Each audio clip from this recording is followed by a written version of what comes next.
South India shopping mall లో block buster ఆషాఢం #1 kilo sale.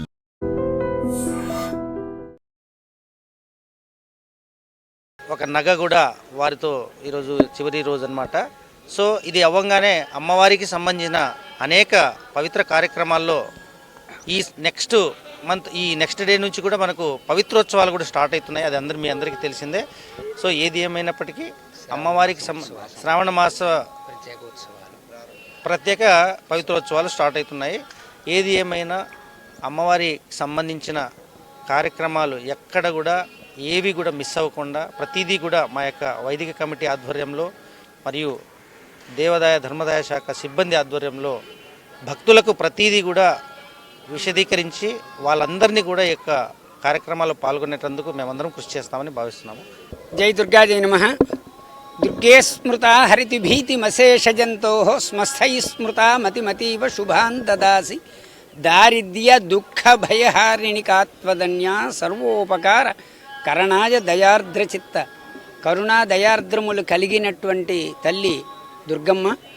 ఆవిడ్ని గనక ఆరాధిస్తే ఆవిడ నామం ఉచ్చరిస్తే చాలు సకల దుర్గతులన్నీ కూడాను నివారణ అయ్యి సద్గతులు కలిగేటటువంటి యొక్క గొప్ప మహాక్షేత్రం ఇంద్రకీలాద్రి మీద స్వయం వ్యక్తమై వెలసినటువంటి దుర్గాదేవి ఆలయం. ఈ ఆలయంలో నిత్యోత్సవ పక్షోత్సవ మాసోత్సవ సాంవత్సరిక విశేష ఉత్సవాల్లో భాగంగా ఆషాఢమాసం వారాహి నవరాత్రోత్సవ మాసము చాలా విశేషమైనటువంటిది.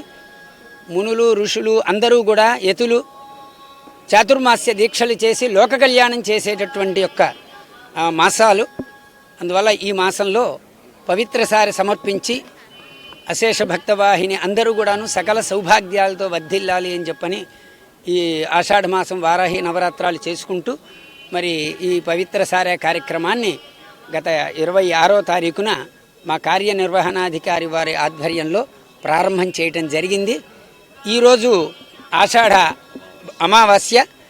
ఈరోజు దేవస్థాన వైదిక సిబ్బంది వేద పండితులు అర్చకులు ప్రధాన అర్చకులు ఉప ప్రధాన అర్చకులు ముఖ్య అర్చకులు అర్చకులు పరిచారకులు మొత్తం అందరూ కూడాను వైదిక సిబ్బంది అందరూ కూడా ఈరోజు అమావాస్య కాబట్టి ఈ రోజుతో సారె సమాప్తి చేయటం జరుగుతున్నది. అందువల్ల ఈ వేద పండితుల యొక్క దీంతో సాయంత్రం 6 గంటల వరకు కూడాను అమావాస్య ఉన్నది కాబట్టి ఈ సారెది సమర్పణ చేసుకోవచ్చు. కానీ వైదిక ధర్మం ప్రకారముగా ప్రాతకాలంలో సమర్పించాలి కాబట్టి ఈ రోజున అమావాస్య మాతో వైదిక సిబ్బందితో సమాప్తి చేయడం జరుగుతున్నది. మా కార్యనిర్వహణాధికారి వారు మమ్మల్ని అందరినీ కూడాను స్వాగతించి లోపలికి తీసుకెళ్ళి ఈ సారే సమర్పణ కార్యక్రమం జరుగుతుంది. యథాప్రకారంగా కార్యక్రమాలన్నీ యథావిధిగా జరుగుతూ ఉంటాయి. మరి రేపటి నుంచి శ్రావణ మాసము చాలా పవిత్రమైనటువంటి మాసము. స్త్రీలకి ముఖ్యంగా మంగళగౌరి వ్రతాలు వరలక్ష్మి వ్రతాలు చేసుకుని ఆజన్మాంతం సౌభాగ్యం అఖండలక్ష్మి సిద్ధితో ఉండేటటువంటి యొక్క మాసము. ఈ మాసం యొక్క కార్యక్రమాలు రేపటి నుంచి ప్రారంభమయ్యి మరి నెల రోజుల పాటు కూడాను విశేషంగా జరుగుతాయి. శ్రావణ పూర్ణిమకి పవిత్రోత్సవాలు సకల స్పృశ్య దోష నివారణ కోసము చేసేటటువంటివి అవి. మరి అలాగే వరలక్ష్మి వ్రతము ప్రత్యేక కుంకుమార్చనలు ఇవన్నీ కూడాను విశేషంగా జరుగుతాయి. 50 మంది భక్తులు అందరూ కూడా ఈ కార్యక్రమాల్లో పాల్గొని అమ్మవారి కృపకు పాత్రులు కావలసిందిగా మనవి చేస్తూ శ్రావణ మాసానికి నాంది పలుకుతూ స్వాగతం పలుకుతున్నాము. నిజంగా ప్రస్తుతం ఉన్నటువంటి సమాజం దేనికి ప్రయారిటీ ఇస్తుంది? ఆర్థిక సంబంధాల చుట్టూ మాత్రమే తిరుగుతుంది. మళ్ళీ ఎన్నికలంగానే చాలా విరక్తి కలుగుతాం.